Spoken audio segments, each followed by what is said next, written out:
So my favourite setting on the camera is aperture priority, or AV, or possibly A on some cameras. And this controls the size of the opening of the actual size of the iris. It impacts two things particularly. It obviously impacts the amount of light coming into the camera, but as a result it controls the depth of field. In other words, how focused the background is in your imagery. So the smaller the f-stop, the actual wider the opening. So the smaller the f-stop, the more light that comes in. And likewise, the larger the f-stop, the smaller the actual aperture, so therefore less light comes in. Now this confuses people, but I always try and measure it mentally in my head as a small f-stop, say 1.4, is the distance from the actual rim of the actual lens inwards. So that sometimes helps visually. So an f-stop of 1.4 is ideal for taking those really blurry backgrounded sort of portrait photographs. So you want all the actual focus on the subject themselves. Whereas an f-stop of f8 is really great for street photography, and other people in the group have suggested f-stops of f11. Exactly the same, which again will make that background less blurred right up to a certain amount of distance, but anything beyond that will become blurred, which again is emphasizing the area, the scene you're working within. So have a think about how you could use aperture priority in your own photography, the different types of scenes, the different types of photography, and how you can use the different settings. Now, the next mode we want to talk about is aperture priority, AV mode. Now, aperture priority is telling the camera that we want to make the decision on how big the opening is in the back of the lens that lets the light into the camera. And this does two things. The wider the opening is, the more light comes in, and the less hard the camera and the sensor need to work to capture that image. That means that you will get usually a cleaner and clearer photo with less sort of grain or grit or sort of a staticky looking thing. This is often called noise. It's sensor noise. So what we're trying to do is get that open, let as much light as we possibly can in, and that will give us sort of the cleanest image.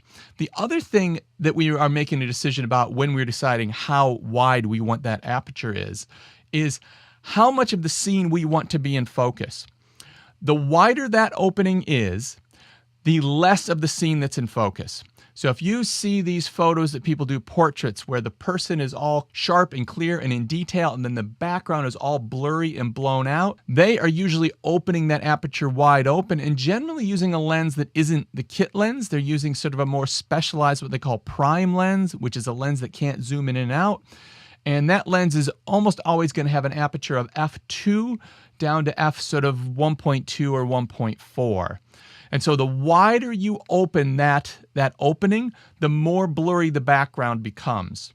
Now, one of the confusing things about this is the smaller the number, the bigger the opening. So I know that's a confusing thing, but don't try and get your head around it. Just know that the smaller you make that number, the bigger the opening, the more light that comes in, and the more blurry the background is. And so really when this comes into play, if we are trying to do a portrait and we're trying to intentionally have the person sort of sharp and in focus and the background sort of blown out and blurry, then we are just going to open that as much as we possibly can. The time where we might want the opposite is sometimes with street photography or landscape photography. And in those situations, we often want to stop the aperture down, which is what they call it when you make the opening smaller. And we make the opening smaller by making that F number bigger. So when we are in aperture priority, we will see a number on the screen that we can change. That is called your f-stop. And that number is telling you how big or small the opening is. So if you're shooting landscape, you generally don't want a situation where, the mountains are out of focus and the tree in front of you is in focus. So as a rule, you want to get as much in focus as you possibly can. And we do that by shutting down the f-stop, making that opening smaller, taking it down to sort of f8, f11, somewhere in that range. The other place we might do this is with street photography, when we're trying to capture sort of a person in a sort of interesting situation. And in street photography, there are times where we want to blur out the background, but most of the time we want to capture a person and in the context of the city they're in and what's going on. So f8 is a very common aperture setting for street photography. Now, just to demonstrate how f-stop affects how blurry your background is, right now we are shooting at 56 millimeters at f1.4. And you can see this is the type of lens you would use for portrait photography when you really want to blow out that background. And now it's the same shot, the same composition, but we're at 56 millimeters and f8. And what that's done is that has made the background come more into focus. And f1.4 is a very popular aperture for portraits when you really want to blow out that background and isolate your subject and get everybody's attention on that focal point of the portrait or the person.